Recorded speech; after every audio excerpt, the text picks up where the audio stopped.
మునుపటి భాగంలో ఈ సూర్యరావణ ఆ మృచ్చికా దెయ్యం చెప్పిన విధంగానే మంత్రాలవ చేతిలో ఉన్న ఆ మంత్రదండాన్ని ఎలాగైనా అపహరించి ఈ మృచ్చిక దెయ్యాన్ని విడుదల చేయాలని నిర్ణయించుకొని నేరుగా ఇంటి వద్దకు వచ్చాడు. తాను అనుకున్న పన్నాగం విధంగానే తన తండ్రితో మంత్రాలవను ఏదో ఒక విధంగా కలవాలని చెప్పి తన వివాహం కొరకు ఆశీర్వాద కోసం ఆ మంత్రాలవను ఇక్కడికి తీసుకుని రమ్మని చెప్పాడు. ఆ విషయం తెలుసుకొని తన తండ్రి సరే అని చెప్పి మంత్రాలవను తీసుకొని వస్తానని చెప్పాడు. వెంటనే ఈ సూర్యరావణ ఆ మాంత్రికుడితో ఈ యొక్క సూర్యరావణ ఇలా అంటూ ఉన్నాడు, శిరోష మాంత్రికుడా, నీకు మంచి శుభవార్త. ఇంతకాలం మనం ఎన్నో సంవత్సరాల నుంచి ఎదురు చూస్తున్న ఆ కాలసర్పనిధి పొందడానికి మనకి ఒక పెద్ద పిశాచి సహాయం చేస్తుంది. కానీ ఆ పిశాచి ఇప్పుడు బందిఖానలో ఉంది. ఆ పిశాచి కనుక ఒక్కసారి బయటకు వస్తే మనకి ఏదో ఒక విధంగా ఆ కాలసర్పనిధికి వెళ్ళడానికి తనకి తోచిన సహాయం చేస్తానని చెప్పింది.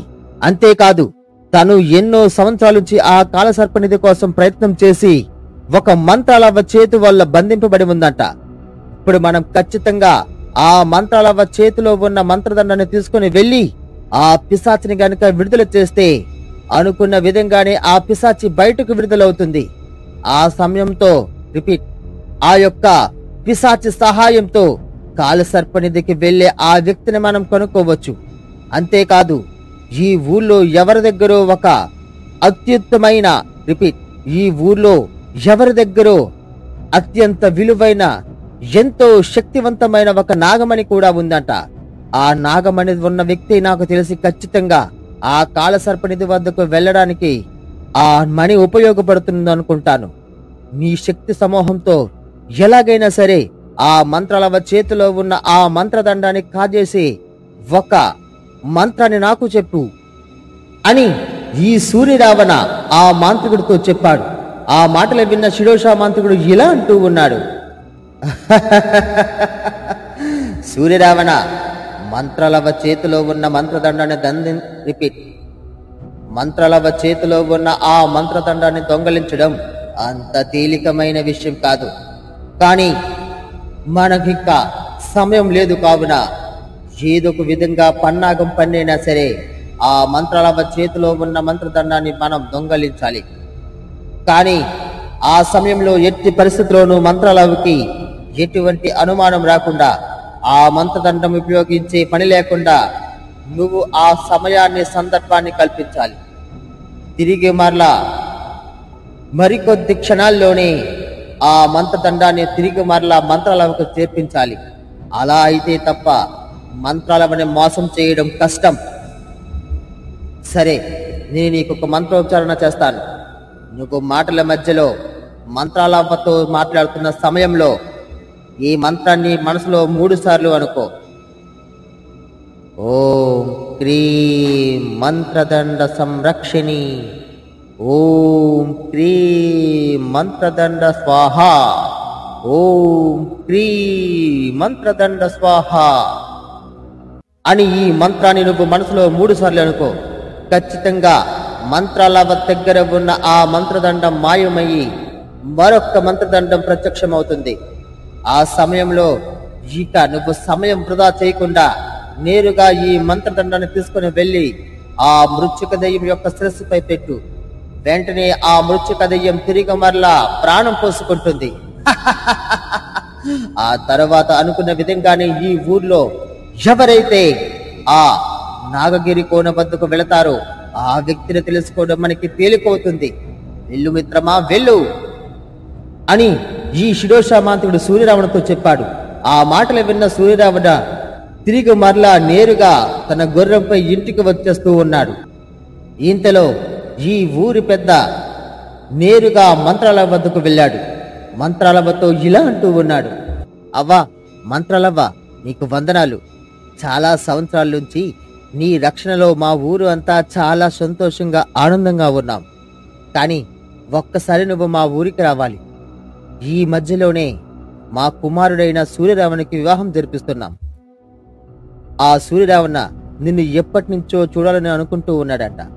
కనీసం ఈ వివాహం సమయంలోనే సరే నువ్వు ఒక్కసారి వచ్చి మా వాడిని ఆశీర్వదిస్తే మాకు మంచిది, మా ఊరికి కూడా మంచిది మంత్రాలవ్వ. ఎట్టి పరిస్థితుల్లో నువ్వు ఖచ్చితంగా మా ఊరికి రావాల్సిందే అని ఈ ఊరి పెద్ద మంత్రాలవ్వతో చెప్పాడు. ఆ మాటలు విన్న మంత్రాలవ్వ సూర్యరావణతో ఇలా అంటూ ఉంది. సమయం అనుకరిస్తే ఖచ్చితంగా మంత్రాలవ్వ మీ ఊరికి వస్తుంది. ఆ విధి రాసి పెట్టి ఉంటే ఖచ్చితంగా మీ ఊర్లోనికి అడుగు పెడతాను. నేను అడుగు పెట్టిన చోట ఖచ్చితంగా మీకు మంచి జరుగుతుంది తప్ప ఈడు మాత్రం జరగదివ్వదు ఈ మంత్రాలవ్వ. సరే, రేపు ఉదయాన్నే మీ ఊరికి చేరుకుంటాను. ఖచ్చితంగా మీ ఊరికి మంచి చేస్తాను. కానీ మిత్రమా, నీ దగ్గర ఉన్న ఆ నాగమణి మాత్రం చాలా జాగ్రత్తగా కాపాడుకుంటూ ఉండాలి.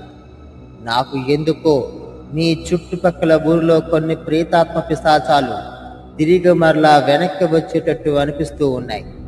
ఆ పిశాచాలు గనక వెనక వస్తే ఇక ఆ కాలసర్పనిధి పొందడానికి ఆ పిశాచాలు ఎంతటికైనా తెగిస్తాయి. కావున జాగ్రత్తగా వహించు మిత్రమా అని ఈ మంత్రాలవ్వ ఊరి పెద్దతో చెప్పింది. ఈదలా ఉండగా ఈ నాగగిరి కోన వద్ద ఆ భయంకరమైన బావిలో ఉన్న పిశాచి గట్టిగా అరుస్తూ ఇలా అంటూ ఉంది. అమావాస్య రానే వస్తూ ఉంది. నాకు రావలసిన ఆ శాపగ్రస్తురాలైన ఆ నాగ శిశువు నాకు బలి కావాలి. ఈసారి ఇది 3వ నాగ బలి. రిపీట్, ఈసారి ఈ బలి గనక సరిగా జరగకపోతే ఇక ఈ బావిలోంచి నేను బయటికి రావడం ఖాయం.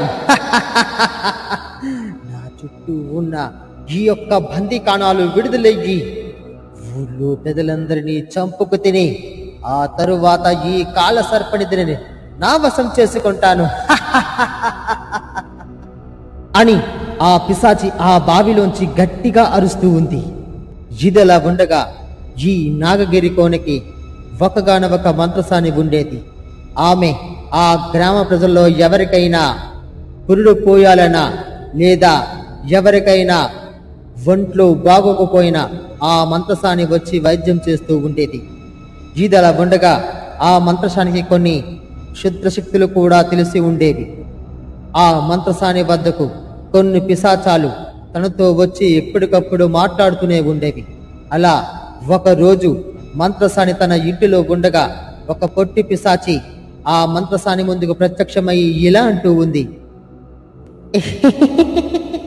ఇదిగో మంత్రసాని, నీకు పని పడింది. అమావాస్య గడిలో రాబోతున్నాయి. ఇక మళ్ళా ఈ ఊరిలో ఎవరో ఒక శిశువు శాపగ్రస్తురాల్లా పుట్టబోతుంది. ఇది 2001వ జన్మం. అంటే ఇప్పటి వరకు 2000 మంది శిశువులు నీ చేతిలో పురుడు పోసుకొని ఆ భయంకరమైన కాల సర్పనందు ఎదురుగా ఉన్న ఆ పిశాచికి బలి అయిపోతున్నారన్నమాట. ఇంకా ఎంతకాలం మంత్రసాని ఈ నరబలి అని ఆ పిశాచి ఆ మంత్రసాని అడిగింది. ఆ మాటలు విన్న మంత్రసాని ఇలా అంటూ ఉంది. పిశాచి, నువ్వు చెప్పింది నిజమే, కానీ ఆ కాల సర్పనిధి పొందడానికి కొన్ని మహాశక్తులు ఎన్నో ప్రయత్నం చేస్తూ ఉన్నాయి. కానీ ఆ ప్రయత్నం ఎన్నటికీ ఫలించదు.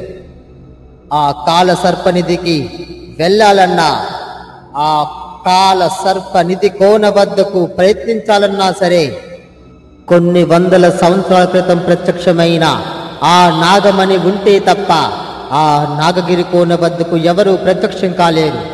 నువ్వు చెప్పిన విధంగా ఇంకా కొంతమంది ఆ నాగగిరి కోన వద్దకు బలి కావలసిందే. ఈ నాగగిరి కోన వద్దకు వెళ్ళవలసిన ఆ వ్యక్తి మరికొద్ది రోజుల్లోనే ఈ ఊళ్ళోనికి ప్రవేశం చేస్తూ ఉన్నాడు.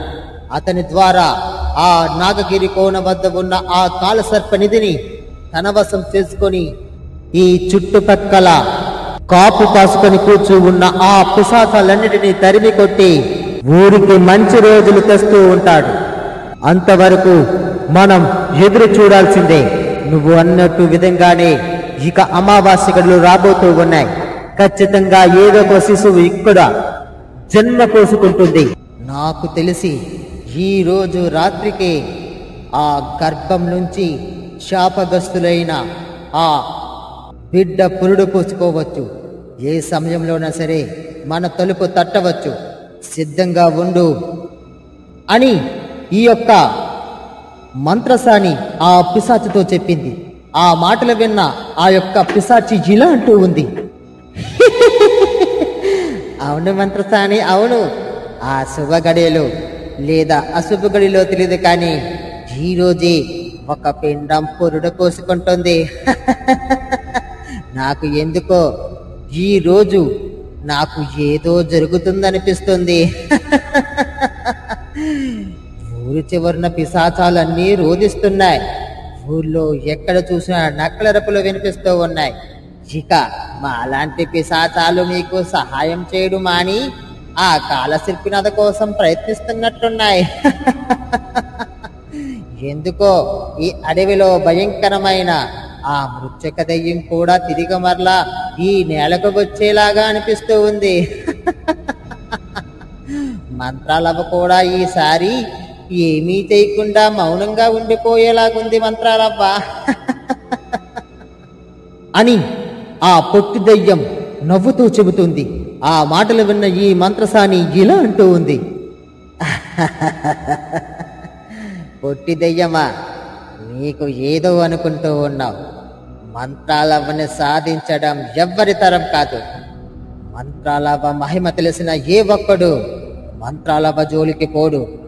మంత్రాలవ్వ తన మనసు పెట్టి మంత్రం జపిస్తే ఈ చుట్టుపక్కల నలుమూల గ్రామాల్లో ఉన్న పిశాచాలన్నీ తన బందీ కావలసిందే.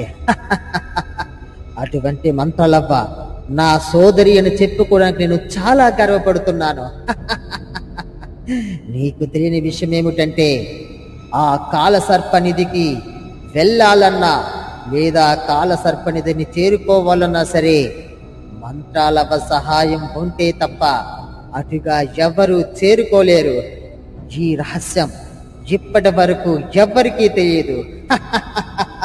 కాలసర్పనిధిలో ఉన్న ఆ 3 ద్వారాలకి సంబంధించిన ఆ యొక్క చిత్రపటం మంత్రాలవ్వ వద్దే భద్రంగా దాగి ఉంది.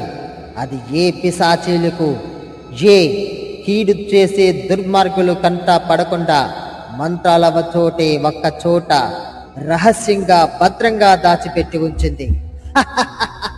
మంత్రాలవ్వ ఉన్నంత వరకు ఆ కాలసర్పనిధి ఎవరు పొందలేరు. ఈ పిశాచాలన్నీ మంత్రాలవ్వ కాలు కింద బందీగా ఉండవలసిందే.